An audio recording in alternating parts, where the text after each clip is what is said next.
एक महत्त्वाची बातमी समोर येते। महाविकास आघाडीचा वंचितला 3 जागांचा प्रस्ताव अशी सूत्रांची माहिती आहे। वंचितला काँग्रेस 1, ठाकरे गट 1 जागा देणार असं देखील सूत्रांमार्फत कळतंय। 2 जागांशिवाय आणखी 1 जागा देण्याची तयारी असल्याची देखील माहिती सूत्रांनी दिली आणि वंचितनं आल्यास 23-15-10चा मवियाचा फॉर्म्युला असेल असंही सूत्रांमार्फत कळतंय। दिनेश दुखंडे आमचे प्रतिनिधी आपल्यासोबत जोडले। दिनेश, काय सविस्तर विश्लेषण?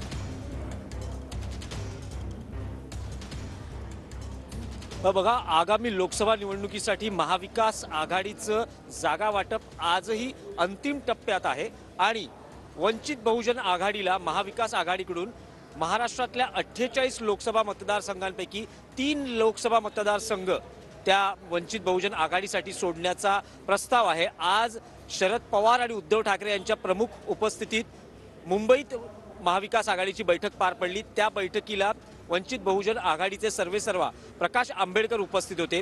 जवळपास 4 तास बैठक चालली, ज्या बैठकीत स्वतः प्रकाश आंबेडकर हे 1.5 तास होते आणि जी चर्चा झाली, मुद्द्यांची देवाणघेवाण झाली आणि मवियाकडून हा 3 जागांचा प्रस्ताव वंचित बहुजन आघाडीला देण्यात आल्याची माहिती सूत्रांकडून कळते।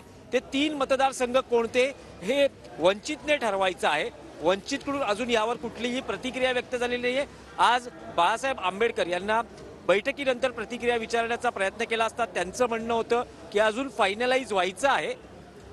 समाधानकारक चर्चा झाली का यावर त्यांचं म्हणणं होतं की तुम्ही माझा चेहरा बघतात, तुम्हाला काय वाटतं। त्यामुळे त्यांनी थेट ठोस प्रतिक्रिया देणं टाळलेलं आहे।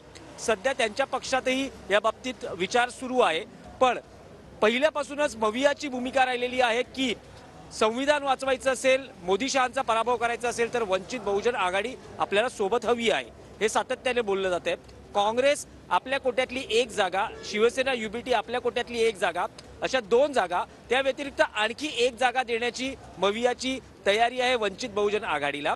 आणि त्यात समजा जर वंचित बहुजन आघाडी आणि महाविकास आघाडी असं सूत्र जुळलं नाही किंवा समीकरण जुळलं नाही, काही सहभाग झाला नाही, तर कदाचित फॉर्म्युला हा असा असू शकतो जे अंतिम टप्प्यात सूत्र आहे। त्यानुसार शिवसेना युबीटी 23, काँग्रेस 15 आणि एनसीपी शरदचंद्र पवार गट 10 असं एक समीकरण अंतिम टप्प्यात असल्याची माहिती सूत्रांकडून मिळते।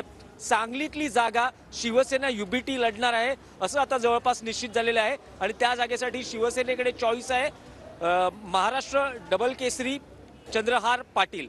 शक्यता आहे की येत्या 1-2 दिवसात त्यांचा पक्षप्रवेश होऊन त्यांची उमेदवारी किंवा त्यांना उमेदवार म्हणून सांगलीत लोकसभा निवडणुकीच्या रिंगणात आणलं जाऊ शकतं। धन्यवाद दिनेश, तुम्ही दिलेल्या या माहितीसाठी।